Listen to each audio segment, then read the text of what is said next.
Thanks, Duncan. That was a great introduction. I'll try to live up to this. And I'm really honored to be here. So let me begin. I've got a little introduction here written, and I'm going to just read it so that I don't stumble too much here. And it kind of sets the stage, so to speak, for what I'm going to talk about.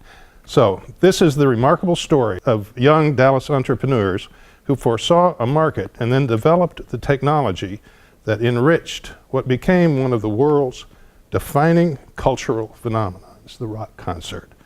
The company they built, Showco, attracted creative, highly technical, and unusual people. It was like joining the circus in many ways, as the production crew and the artists usually traveled together in kind of an isolated entourage. It may sound cliche, but we live by the credo, the show must go on. This dedication to the rigors of live entertainment and its unforgiving immediacy, and the dedication to the artists themselves, forged a band of brothers and sisters who are still tightly bonded today. So this is a recollective of amazing success and painful demise, which is not uncommon in the business industry, so in the entertainment industry, I should say. So let me start with the backstory here. So the early history begins with the Beatles, really, playing Shea Stadium in Queens, New York in August of 1965. This was the biggest mass rock music event ever at that time. And there were serious questions about their ability to sell that many tickets.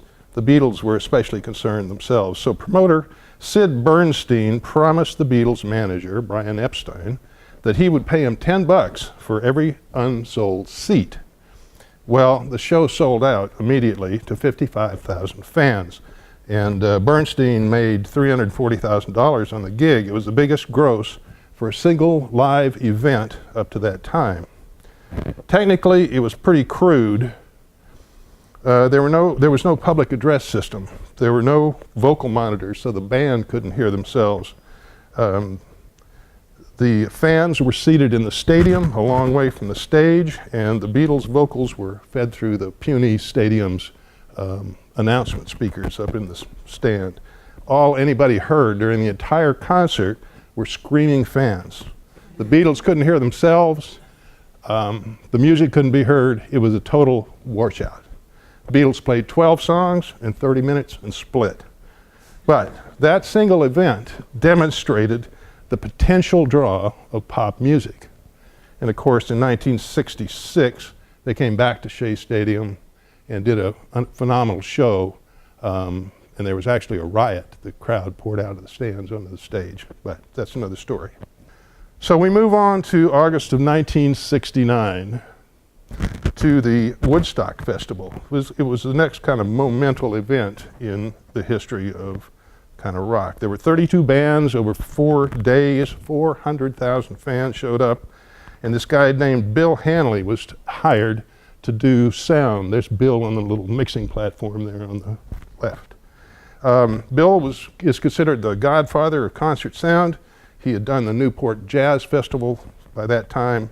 He had been on tour with the Beach Boys in the 60s, traveling public address systems, and he actually did the speaker system for the 1966 Shea Stadium show for the Beatles. He built custom speakers for Woodstock. There were remote speaker towers placed out in the crowd, as you can see, so that people could hear up the hill. So Woodstock was the kind of the pivotal moment for pop music and the counterculture at the time. So 2 weeks after Woodstock, right up here in Louisville, there was another monumental event called the Texas International Pop Festival. It was over Labor Day weekend. It was organized by a guy named Angus Wynn, who was the scion of the Wynn family that developed Six Flags, of course, and Wynwood Village and all that. And a guy named Alex Cooley, who was the promoter of the Atlanta Pop Festival earlier that summer that drew a lot of people as well. So this guy from Dallas named Jack Calmes handled the talent bookings for this show. Calmes was Angus Wynn's longtime partner. Jack grew up here in Dallas. His Highland Park High School band was called the Jades, and they competed with classmates Boss Skaggs and Steve Miller and others for attention here in Dallas in the early 60s. Jack was also an SMU business major, class of 64.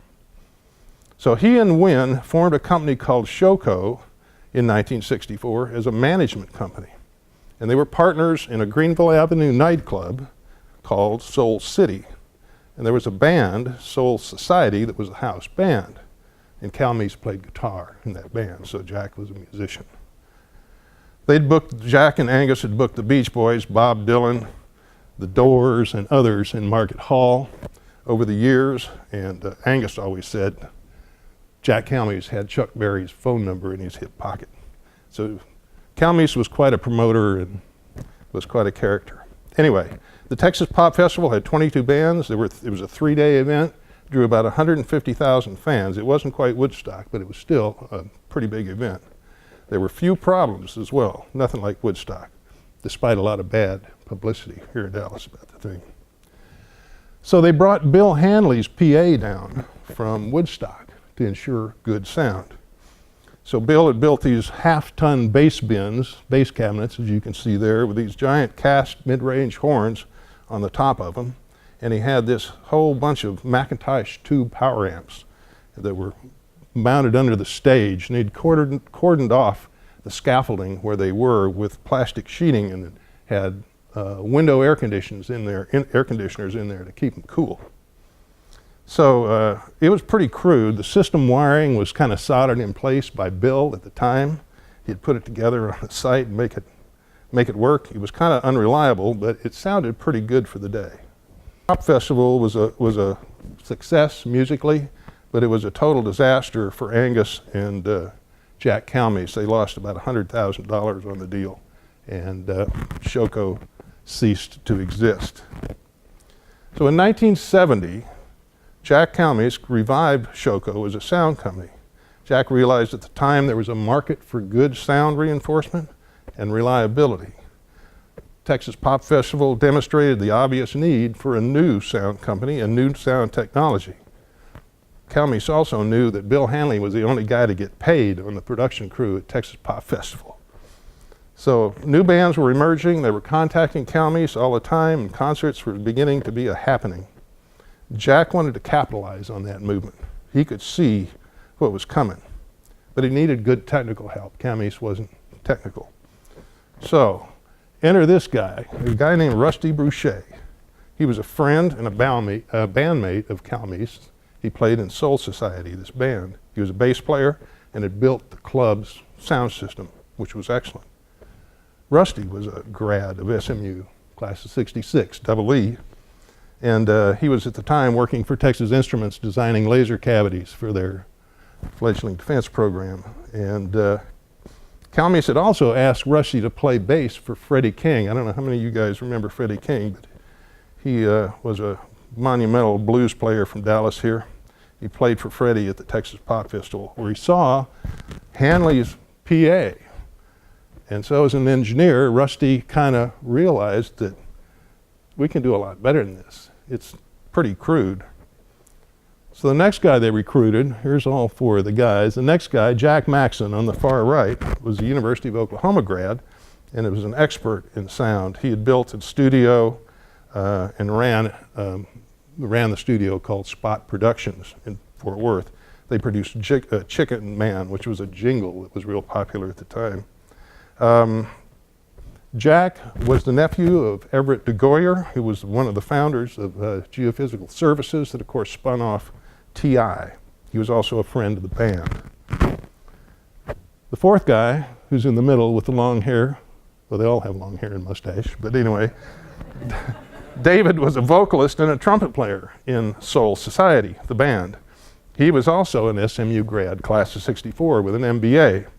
And he was also played lead trumpet in the SMU jazz band. So David's always been very, very talented and artistic, amazing guy. He was to be Shoko's vice president of finance and was responsible for finding financial backing. So the first client that we had was Leslie West in Mountain. Leslie was known for being extremely loud on his guitar. So Jack and Rusty went to JBL Sound Systems to ask for their advice on what to do for a large, powerful PA. So JBL laid out a system that they said would cover any 3,000 feet hall, and they built that system and brought it to Market Hall. Leslie West showed up with this truckload of 100-watt Sun guitar amplifiers and set up this wall on stage, and he stood up there in front of the vocal microphone and whacked on that guitar, and his vocal was completely unintelligible. I mean, he completely overpowered the public address system. So Leslie kicked the mic stand off the front of the stage down into the pit where Rusty and Jack were mixing, and they were pretty embarrassed after that. But undaunted, they decided that they would go on and build their own PA using their own designs, but use professional level components. So Shoko was going to base their business model on leasing. The entertainment industry relies on leasing and equipment rentals for almost all productions. So we always emulated Panavision, which built the finest motion picture cameras, but they never sold them, they always leased them.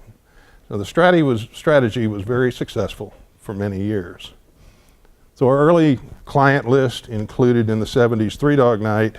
We did the touring ensemble of Jesus Christ Superstar throughout the nation, and in Europe, James Taylor was a great client, and this emerging band from England known as Led Zeppelin, who turned out to be pretty good. So they also played at Texas Pop Festival. They didn't play at Woodstock, but played at the Pop Festival. So Shoko began to grow, and we began to accumulate a group of really talented people in management on the staff. And in 1972, things really started to build. This guy named Bornhorst comes on the scene in January of that year with a degree fresh from A&M.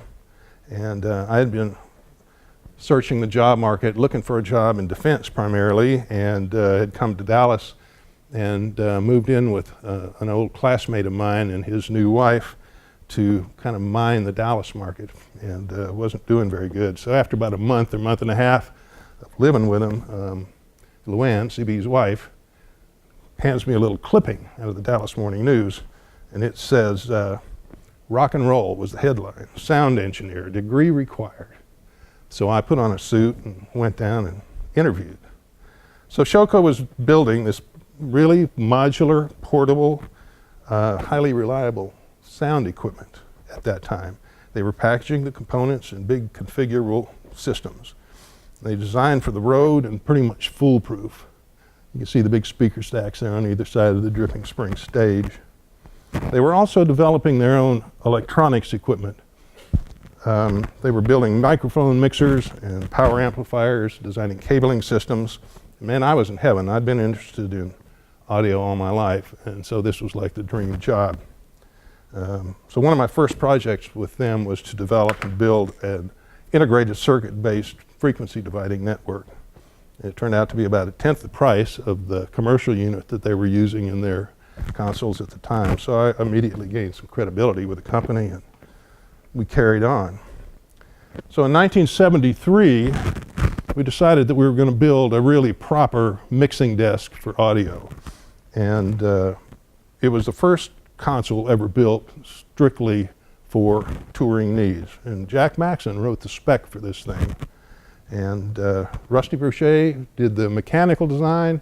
I did all the electronics, circuit board, layout, everything. And we began to build these things. It had 30 mic inputs. It had what they call parametric equalization on the microphone channels, which are continuously variable, sweepable audio filters. You control the bandwidth and the amount of cut and boost over large range. And that had never been done before. So it had a quadraphonic output as well, because the Who had just come out with quadrophenia, and we thought quad was going to be a big deal, which it didn't turn out to be.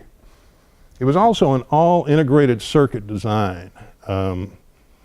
Nobody at that time believed that ICs could be quiet enough to really work in a professional environment like this, but hey, it's rock and roll. Noise isn't a real big problem, so We had about a 60 dB noise margin on the thing, and it worked really great. We ended up building about 8 of these units over the years. We also got into lasers.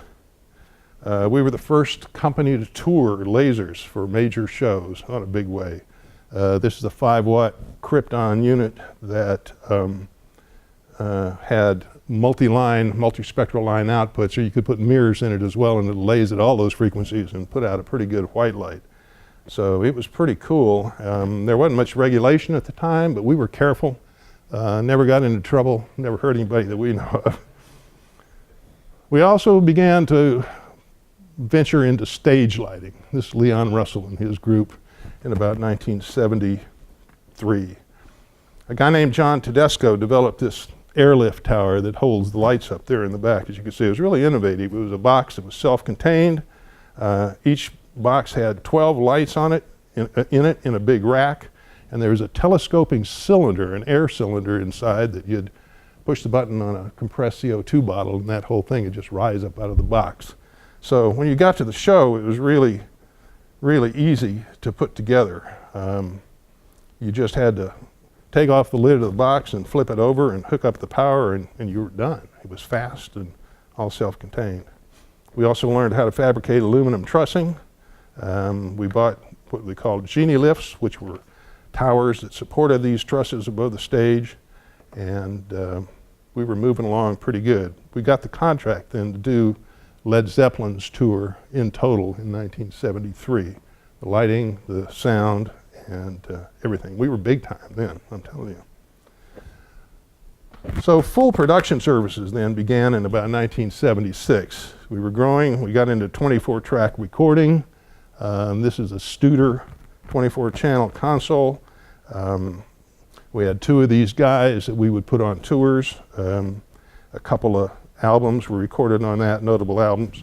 McCartney's Wings Over America was recorded on that, and Jackson Browne's Running on Empty, which is a great album, was recorded on that machine, and it was the signal source for the channels was from the superboard. So I was fortunate enough to be the front of house sound engineer for the Jackson Browne tour, and so we split the mic inputs between the house PA and the recorder, and it all worked really great.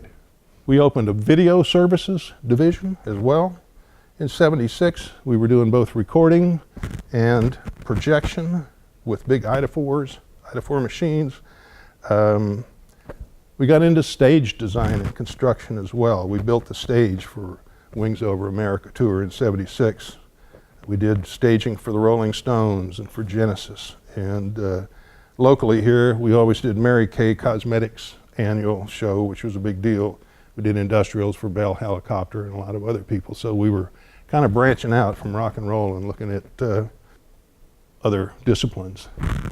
We also opened Shoko Manufacturing in '76. We designed and built audio equipment for the disco industry at that time. We also built home high fidelity equipment, high-end speaker systems based on some patented technology that we had developed. They sounded pretty good. I've still got a pair of these speakers at home that we listen to downstairs. I also met my love of my life, my future wife, Becky, at Shoko Manufacturing. She had come from a patent attorney's office here in Dallas to work with us, and we fell in love, and off we went. So we continued to expand our lighting services, but it was with kind of aging conventional gear at this time. We put out Van Halen's show in that year, and we had 1,000 lights in the rig. This isn't Van Halen. I couldn't find a picture of that, but it was bigger than that. There were 1,000-watt stage lights in this rig, so we called it the Megawatt Tour. And each stage light was connected to a dimmer on the ground with a piece of 12-gauge 3-conductor wire that was about this big. So you can imagine 1,000 pieces of wire going up into the trusses, carrying all this current. It was, like a tree trunk, about that big. So after Van Halen, we got to thinking, there's got to be a better way to do this. This is just too much stuff. It took hours to set up. It was hard to maintain. And so we decided we needed to automate color change somehow. If one light could change color, it might replace 6 or more of the fixed lights, because a fixed light was just hanging there with a piece of colored gel in front of it, and you just turn it on and off. You could change the intensity, but it was fixed in color and fixed in position. So you needed a lot of them to cover a stage and to do the various scenes. So we looked at all mechanical escapement-like mechanisms to change these gels, and pneumatic-driven semaphore systems, and our laser guy even suggested using a diffraction grating to split up white light, which was totally impractical because, the first order is way down in power. So that didn't work. But ideas floated freely around, and there was, just something that was going on in the background all the time. Well, in 1979, an economic crunch began to take its toll. We had grown to quite a large operation in 10 years. You can see sound systems. This is Cotton Bowl in Dallas, and it was mammoth, the stuff that we were putting together. We were building those stages, had truckloads of speakers that we were assembling, racks and racks of amplifier, thousands and thousands of watts of audio power, and all that sort of stuff. And a lot of competition had started springing up as well. There were small sound and lighting companies popping up all over the country and in Europe that were starting to ping on us. And the British had also developed some kind of cool lighting technology that used multi-conductor cables instead of single cables to feed the lights, and some other improvements that were obsoleting our systems. They were also willing to sell their services at basically zero margin, so competition was really starting to bite, but we pressed on. So the Bee Gees summer tour was a project of incredible complexity in 1979. Saturday Night Fever album, we put them at the top of the chart. They were incredibly popular, and we contracted to everything for this show. Again, stage, lighting, sound, and transportation. By this time, we'd acquired a fleet of semi-trucks that we were renting out and trying to manage as well. So they had this lighting system that consisted of these parkans, as we called them, that had been chromed. They wanted everything shiny and chromed. So there was mirrors everywhere on the stage, and we actually even polished all the aluminum truss to a high luster. So we also had a massive new sound system that I helped develop that we put out on this thing. And then there was the dance floor project. So, of course, you had to have a dance floor and a disco, and so we spec'd this thing that had a white plexiglass floor with all these underlit multicolor cells in it, and they wanted a computer system to drive it. And so we built the computer system and wrote all the software that would animate these colors and make patterns march across it and everything else. It almost killed us. I mean, it was a project that my little engineering group had never taken on anything of that scale, and microprocessors were new, so we were learning pretty fast. We gained a lot of experience, though, with this project, and it worked really good. We rehearsed in Tarrant County Auditorium in Fort Worth with the Bee Gees for a month, and we were finishing the gear and, changing the software the whole time, but it turned out to be a really great show. The tour was a huge success, actually, for the for the Bee Gees. We did it all across America, and then they toured extensively in Europe with all this gear as well. Unfortunately, though, it was a tragedy financially for Showco. It had been underbid. We were always of the mindset that we would do whatever it took to make good on our obligations. And we always did, but it was not profitable always. So in January of 1980, McCartney went to Japan with a giant system as well, another full contract tour with us. There was a bunch of equipment over there and a large staff, and so he arrived with his wife, and was, of course, busted carrying a bag of pot in his baggage through Japanese customs, and they jailed him. And the tour was canceled. So we were left over there with all these preparation expenses, had to get everybody back home, and no recourse. It was a big loss. Also in 1980, John Bonham, who was the drummer for Led Zeppelin, died. It was, again, another full contract tour, a big tour with them. Everybody was in England for rehearsals. More losses. We were not insured. There was no such thing as tour insurance at that time. I think we kind of invented that. Meanwhile, Shoko Manufacturing was still not showing a profit. So we'd grown like crazy here and had all this technology and were, thinking we were doing great, but on the business side, it wasn't happening. All the profits we did make would get plowed back into rebuilding gear or upgrading equipment so we'd stay viable in the rental market. And debt became unmanageable. Bill collectors were literally knocking on the front door. Jack Calmes had been directing the company and making the deals. He had underbid many of them. And Rusty had been the engineering leader, trying to make good on Jack's promises. But in late 1980, with the permission of the board of directors, Rusty Boucher took full control of the company. Jack Calmes moved on. He formed a company called World Show Vision Network, where they were to remotely broadcast via satellite live events to movie theaters, where you'd pick it up on a dish and use video projectors to do a simulcast and all that. I don't think he did very well with that. He actually came back a number of years later to compete with us in the automated lighting business. But anyway, so Rusty's only option was to cut Shoko back to the bone. We became a sound company again, only sound. All the lighting gear was sold off, closed Shoko Manufacturing. Becky lost her job. And we were going to focus that summer on the tours that we had left to do, but we were also forward-looking. Should catch up with slides. There's Mr. McCartney, and of course John Bonham, who passed away so unexpectedly. So we planned to develop a programmable digital audio console at the time, and we also wanted to improve the lighting technology, maybe resurrect the gel changer project or do something like that. But we spent the summer, a hot summer, 1980, it was the hottest summer on record, I think, building equipment in an un-air-conditioned warehouse up in Brook Hollow. We built a giant marquee sign for the Commodores and a recording junction box for Stevie Wonder and a few other things that kind of got us through the summer. But towards the end of the summer, in September of 1980, I went to Rusty Boucher and said, I wanted to crack at building this gel changer idea, see if we could do something in lighting. And so Rusty agreed to give myself and the two remaining engineers, my partners in crime, we'd worked together for many years by that time, he gave us 90 days to build a prototype of this gel changer.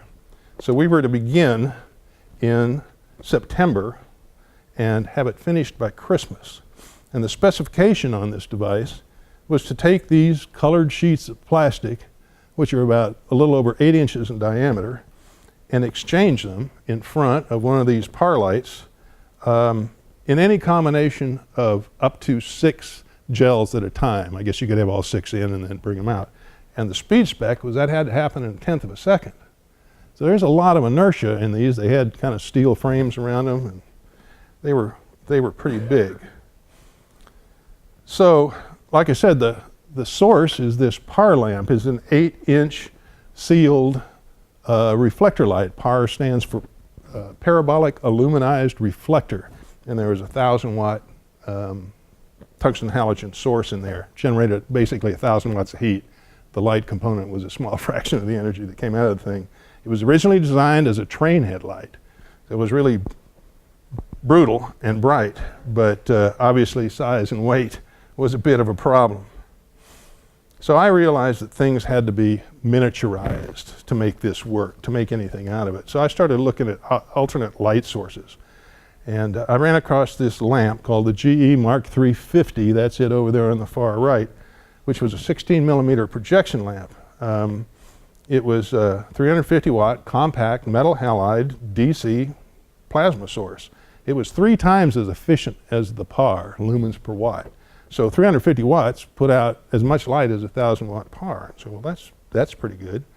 It was also compact. It was 3 inches in diameter, and it had this dichroic cold mirror reflector, which means the reflector has a multi-layer coating on it that is tuned to reflect white light out the front, but all the infrared, or most of it, would go out the back or get absorbed in the Pyrex that the reflector was made out of. The thing had a daylight color temperature of about 6,000 degrees. It was really white, and it was pretty cool, except that it only lasted 50 hours and it cost $50. So I had to convince people that we could afford this, to run these things at $1 an hour operating cost. So I started looking at color media as well, and I had been interested in photography for a long time, and I knew about dichroics from enlarger technology. We had a photo lab at the shop, and we had a Durst color enlarger that had dichroic filters in it. So these were known to be high purity filters with a really sharp cutoff and cut-ons. They were very stable. They didn't drift over time. They were very low absorption. The wavelengths that the dichroic filters passed, they'd pass them at greater than 90% efficiency, probably 95%. And the reflected or rejected energy from the white light was reflected mirror-like. So the reflectivity of the unwanted rays were, in the 90s as well.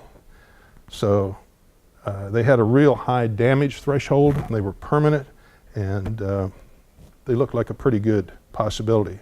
We also envisioned a control system for this thing. It was, of course, going to be digital, remote control of all of the functions of this light. It had memories so that you recall what we call cues, which are static scenes, little time snapshots of the stage at one time, so you could recall complex stuff.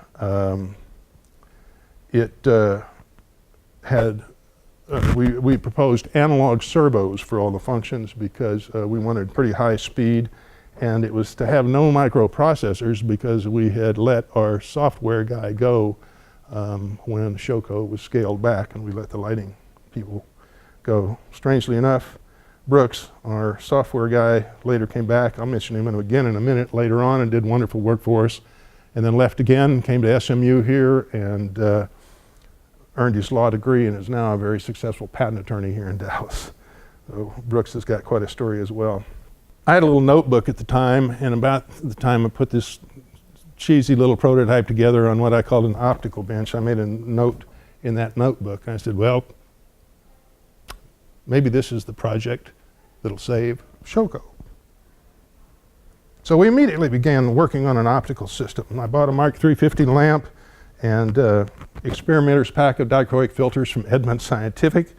And that's where I discovered this angle of incident phenomenon with these filters. Since they're multi-layers of materials evaporated on the surface, when you pass light through them at different angles, their properties change because the optical thickness of the filter changes.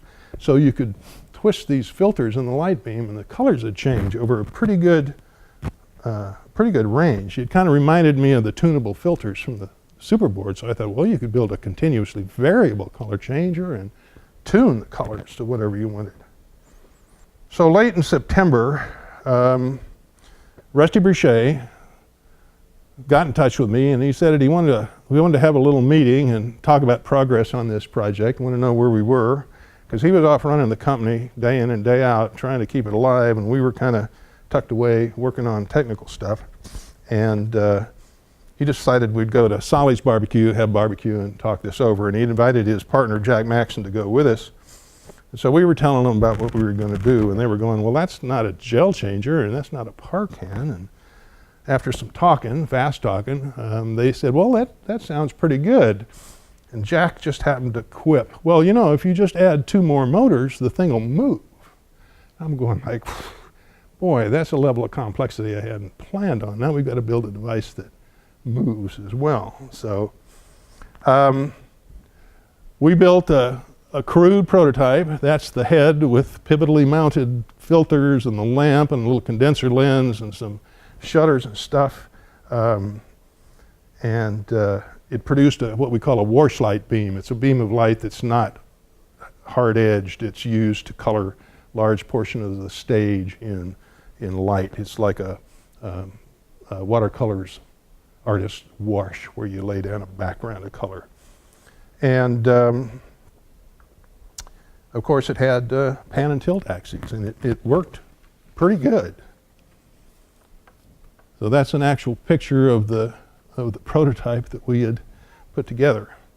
So we decided we'd shop this around in the industry to see if anybody would be interested in partnering with us and see if we could raise some money. So we talked to a competitor of ours, a guy named Eric Pierce in LA. He ran a company called Showlights, and showed it to him. He said, "Oh, that'll never be accepted," and yeah, forget about it. So we said, well, Japanese are interested. We knew about a big lighting company in Japan called Muramo, and we talked to their people, and they sent a group of Japanese businessmen and scientists over, and we did some demos with them, and they kind of mumbled and scratched their head and said, "No, that's not really practical."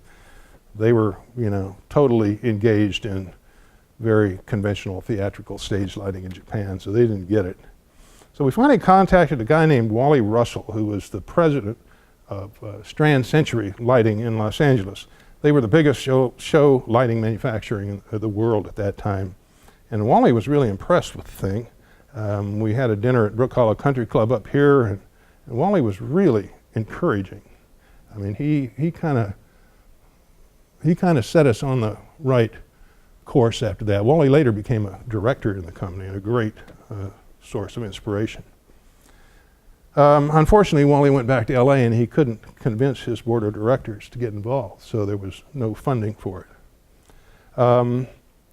So we started scratching our head, and we'd worked with this band out of England called Genesis for many years. They were very creative, very theatrical, very artistic. They were also real down-to-earth people, and we'd had a great relationship with them.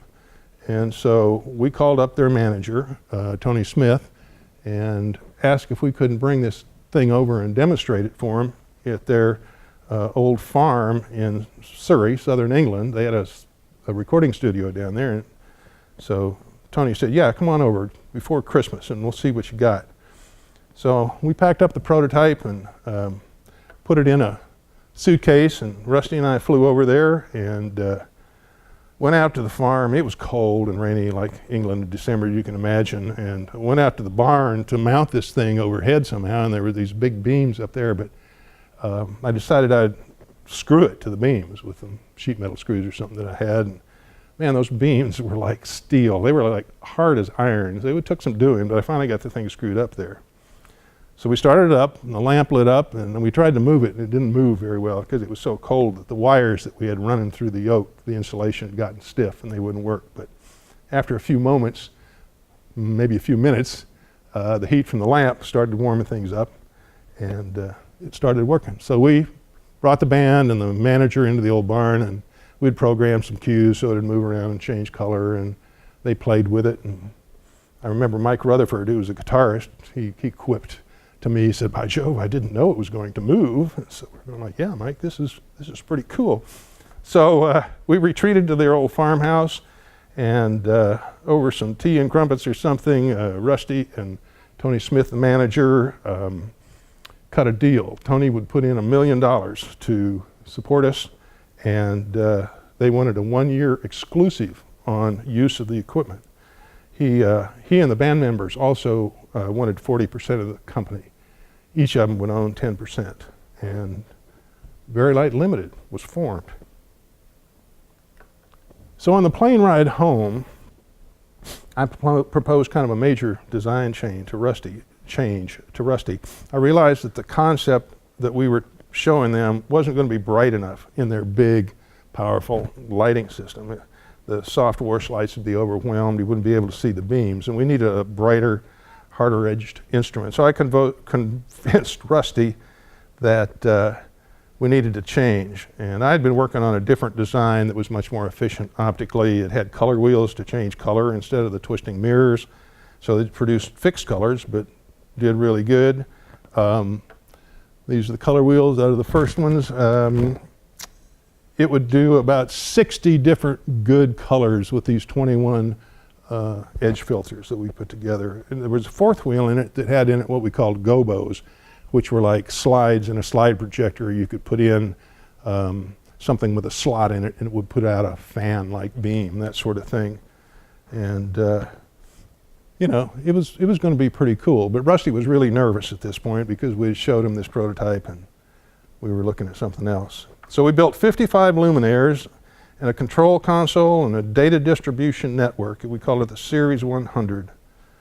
The luminaire construction was all sheet metal.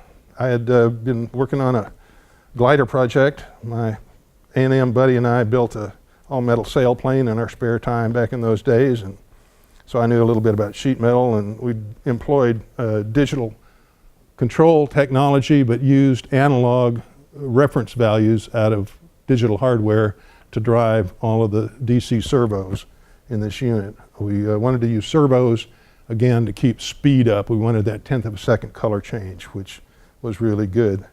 So digital hardware decoded serial data on a data line and then output with D/A's analog values for the servos. There was no microprocessor in the light. The control system contained 5 parallel operating RCA 1802 processors running at 6 megahertz. Now these were CMOS devices back then, so we could run them at 10 volts, and we decided to do that so we'd have plenty of noise margin because, you know, there were dimmers and all kinds of motors and stuff around the stage, and we were afraid that spurious noise would cause problems. So the 1802 turned out to be a very robust device. We found out it was later used on the Magellan Venus probe that went in space in 1989. They were used on the Hubble Space Telescope, believe it or not, a hardened version. And we picked a good device. It was a great deal. The system architecture was 5 processors, and each one of them controlled kind of one function. There was one for beam, one for color, one for position, one for intensity, and then the 5th one was for communications.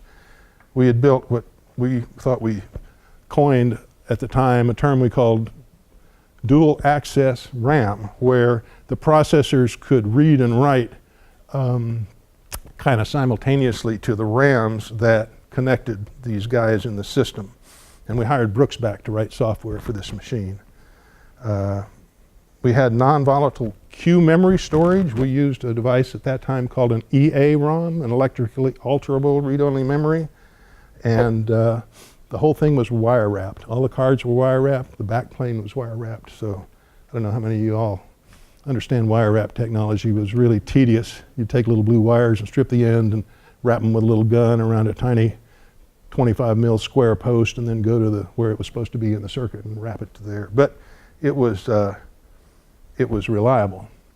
So we distributed the data also on microphone cables. We had a lot of microphone cables, and it was a good balanced line. It worked pretty good. So we filed a patent application in March of 1981. The original application had 27 claims in it, and we covered both the twisting mirror idea on the top and then the color wheel idea on the bottom.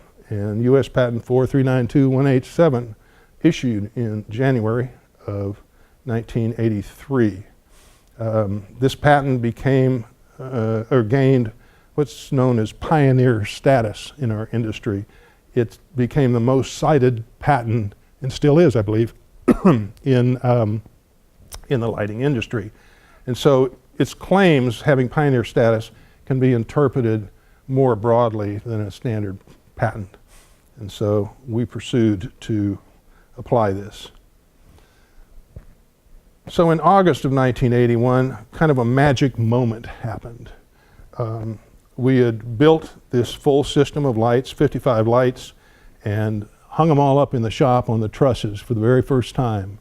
Started them up. They actually all started up and ran. And we opened the dimming irises. This is actually the event when it happened.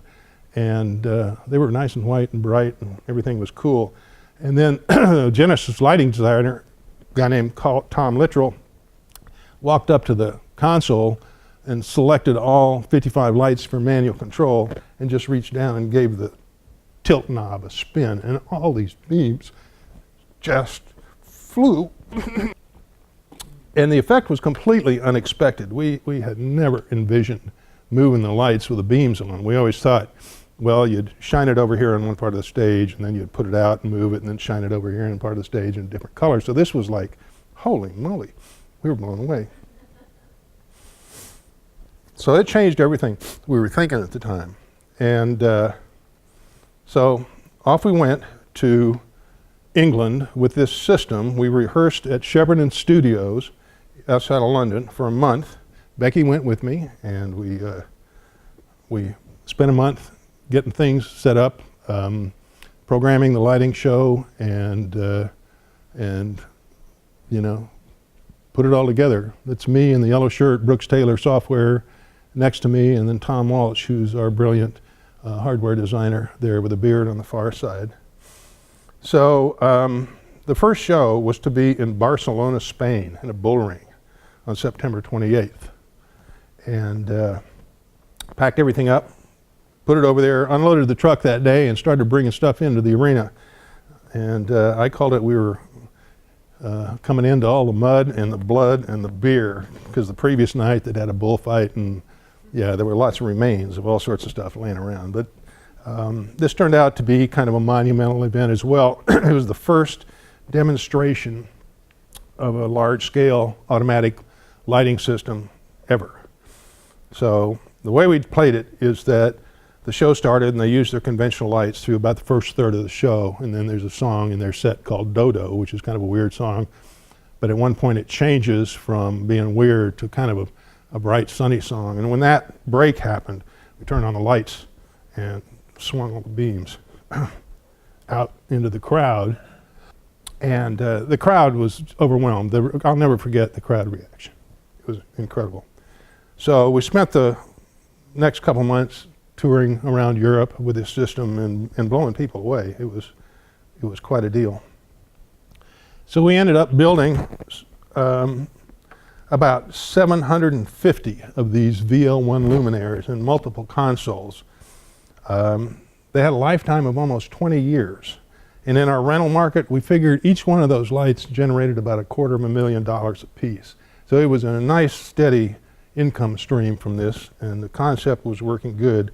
We opened our first foreign office in London in 1983. We partnered with Samuelson Film Studios outside of London, and they had access to the West End theater market, which was really important for us. It was the first of many foreign offices. I got to credit Rusty Boucher with realizing how important globalizing was, you know, long before globalization became a buzzword in the business industry.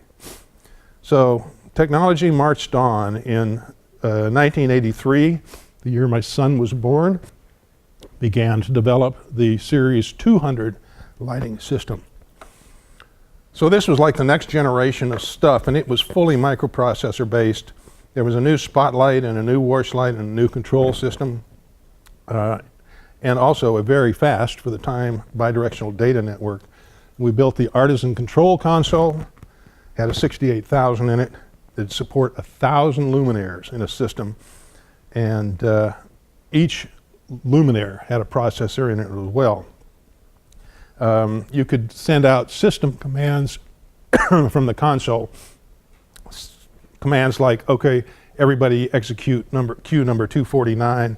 And since that information was stored locally, each light would look it up and bam, it would happen. So it was really real time. We also built a power distribution network for it that would run on 240 volts or run anywhere in the world. So the VL2 was very much like the VL1. It had color wheels in it. It was all stepper motors, pan and tilt, which were still servos, and it had a great color range and a lot more gobos. The VL3 wash light was its sister luminaire. It had a soft par-like beam and the twisting mirror color changer in it, as you can see there. So it had continuously variable color. We developed a proprietary low voltage lamp with GE for this thing, and it was very successful. This is Pink Floyd with the VL3s and the VL2s. So in 1990, we introduced a third product to this inventory called the VL4 wash light that had a plasma arc source in it. It was a lot brighter and smaller, but it also had the twisting mirror color changer in it and looked really good. We continued to be very active in the patent business. We filed all the time. I think all told, Varilite had 125 patents issued here in the United States, and God knows how many more in Europe and other countries. So we were still virtually unchallenged in the market, and we had penetrated Broadway and television very effectively as well. So in 1990, we were honored with a Primetime Emmy Award for Outstanding Achievement in Engineering. It was quite an honor.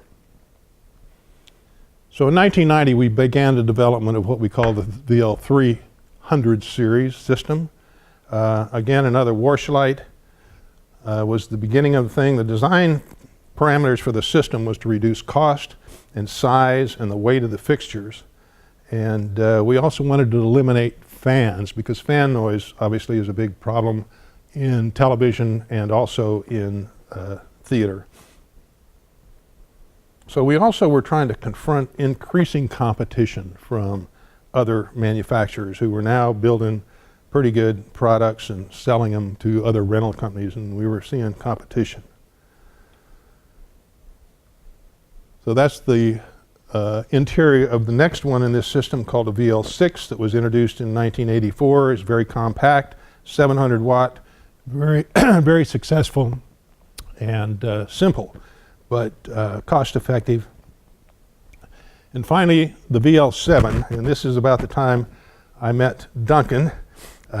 We built a very sophisticated optical system with wedged dichroic filters that had all the colors of the rainbow smeared across them, and we used linear motion to move color in and out of the beam. It was an exceptional product, but it was too big and too complex, and it wasn't well engineered, so it was unreliable. We were late to the market, and it never did well until later. So expansion and growth continued now, and in the late 90s, we were turning over about $100 million a year. That included income from Showco, the old sound company. We hired Anderson Consulting, which is now Accenture, to come and help us manage this growth. And Anderson implanted expectations that were rather exceptional into our board of directors regarding growth. So I look back on that as kind of a negative, as setting the bar too high. We started a new subsidiary called Iridian that was going to sell automated lighting products into the architectural market, a market we were unfamiliar with, and we didn't know about their sales and distribution practices. The products weren't quite right either. We had a little tiny light that was going to light museums and that sort of thing, and it didn't really work out. Iridian became a financial drain. Competition continued to grow from manufacturers offering direct sales. There was serious erosion of our rental market, and the patents were ignored. We spent a lot of time litigating, and that drew the focus of the company and its executives away from operations, and we kind of started losing it.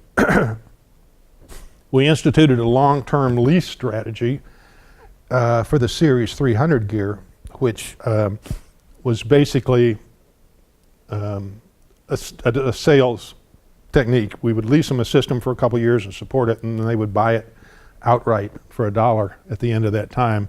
There's a system in the Morton Meyerson today still that we put in down there. But the network of dealers was difficult to manage, and it didn't make things happen. So we also opened an advanced technology department in 1997. Again, a run-in with Duncan. We were building a liquid crystal display where we were going to pump 1,000 watts of light through this thing and be able to write patterns to it. It was going to be an electronic gobo so that we could project all kinds of images, and it worked really well. We used a family of liquid crystals that would go from scattering mode to totally transparent in a pretty quick period of time. and they were very non-absorptive. In the scattering mode, the light went everywhere. There was very little absorption. And in the on mode, when they were clear, they were very clear. So advanced technology was shut down finally in 1998 because of the resource drain. So in 1997, we made an initial public offering on the Nasdaq under the ticker LITE, L-I-T-E. October 16th, the IPO issued. The share price was $34 and we raised about $24 million. The money was used to expand the manufacturing and direct sales operation, and it went pretty fast. We tried to build a line of equipment for direct sale that was low cost and do it at high volume, and we didn't know how to do that. Previously, we'd built small runs. Cost was not a big deal because in the rental market, you recovered your cost pretty quick. And so we had trouble. We had trouble with quality as well. A plus, though, back in those days was the Virtuoso control system. This was our 4th generation console. It was widely accepted in television and theater and all kinds of places. They're still in use out there. We won a 3rd Emmy Award for this console for its contribution to the television industry. So about a week after the IPO, the stock market crashed on October 27th of 1997. I think it was the 8th biggest correction in market history. So that hurt the stock price. We also failed to hit our numbers. We were reliable in not hitting our numbers, and the stock price was getting crushed. Then in the year 2000, the dot-com bubble burst, which further deteriorated the stock price. Then, to add insult to industry, of course, in 2001, September 9/11 happened, and that basically shut down the touring industry for about a year. Artists were not interested in exposing themselves on the world stage. Needless to say, debt continued to mount, profits were non-existent, and the VL stock was down to $1 a share. So at this time, Rusty decided to take action. Shoko Sound was sold to our longtime competitor, the Clare Brothers in Illinois.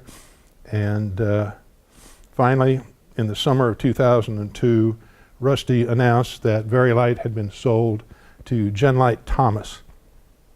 Genlite Thomas was a manufacturer based here in Dallas. They built all kinds of lighting equipment for the general market, industrial and commercial stuff. They took the sales division, they took the brand, and the intellectual property that was related to the lights.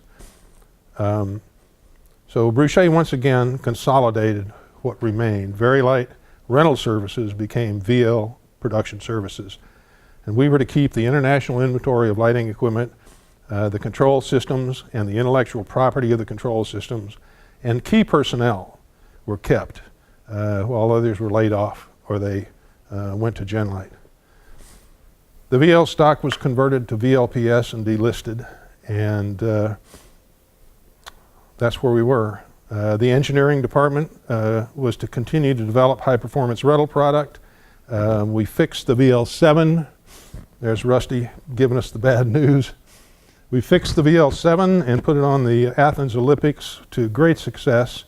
We also upgraded the VL6s, so we continued to improve our inventory and maintain profitability now at last.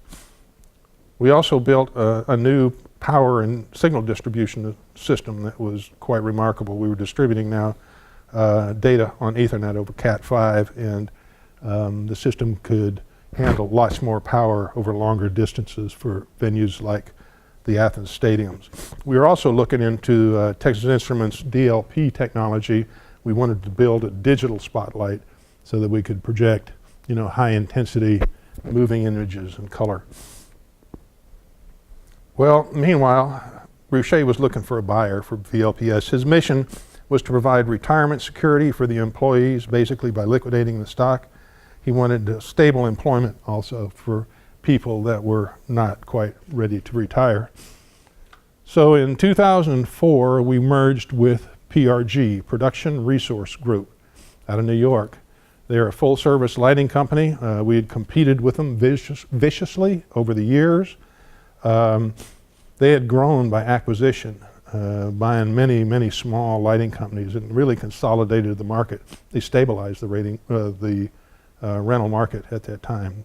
They also owned Broadway. They controlled every show running on Broadway, so that was the real high-profile market that we like to be involved in. So PRG also had a gross turnover of over $500 million at the time, so they were big partners.